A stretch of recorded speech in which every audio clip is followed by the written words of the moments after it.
Welcome to my channel Hema హంగామా. నేను మీ హేమ. అందరూ ఎలా ఉన్నారు? బాగున్నారు కదా? నేను కూడా ఈ హేమ హంగామాలో అద్రిపోయి అప్డేట్ అయితే వచ్చేసాను. ఒక హీరోయిన్ ఉందండి, బాలయ్య బాబుతో ఛాన్స్ మిస్ అయింది.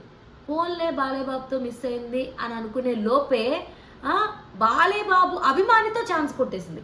ఎందుకు ఎవరా హీరోయిన్, ఎవరా అభిమాని, బాలయ్య బాబుతో ఎందుకు ఛాన్స్ మిస్ అయింది, అభిమానితో ఎందుకు ఛాన్స్ ఓకే అయింది, ఇవి తెలుసుకోవాలంటే ఈ వీడియోని మీరు పూర్తిగా చూసేయాలన్నమాట.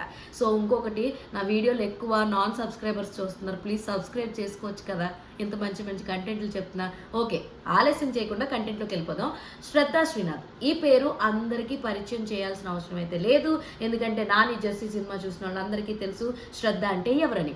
ఆ రోజు ఆ సినిమాతో అసలు మామూలు ఇంపాక్ట్, మామూలు హిట్ ఆమె ఖాతాలో వేసుకొని, అసలు ఎలా అంటే మామూలు ఖాతాలో వేసుకోలేదు ఆవిడ, టన్నులు ఖాతాలు ఉంటాయి చూస్తారు, అలా వేసుకున్నా. ఆ తర్వాత సంక్రాంతి టైంలో పాపం మన వెంకటేష్ గారితో జత కట్టి అలా వచ్చినప్పటికీ కూడా సైంధవ్ సినిమా ఆడలేదు.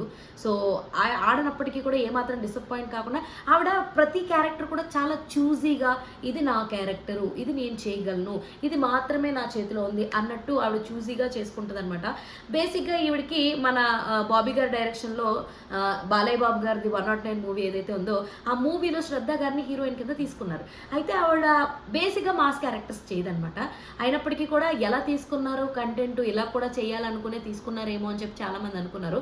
బట్ ఏమైందో తెలీదు, ముందుగానే చెప్పారో లేదంటే సెట్స్కి వెళ్ళాక చెప్పారో, మరి లోపల ఇంటర్నల్గా ఏం జరిగిందో మనకైతే తెలియదు. కానీ ఆ క్యారెక్టర్కి సెట్ కావట్లేదు, ఆవిడ క్యారెక్టర్కి ఈ శ్రద్ధ సూట్ కావట్లేదు అని చెప్పేసి ఆవిడ ప్రాజెక్ట్ నుంచి అయితే బయటకు వచ్చేసారు.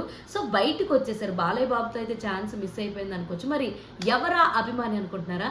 అదేనండి, అటు ఎన్టీఆర్కిని అటు బాలయ్య బాబుకి చాలా క్లోజ్గా ఈ మధ్య కాలంలో మనం చూసిన కుర్ర హీరో విశ్వక్సేన్ మెకానిక్ రాకీ అనే సినిమాలో శ్రద్ధా శ్రీనాథ్ హీరోయిన్ కింద అయితే ఓకే అయిపోయారనమాట.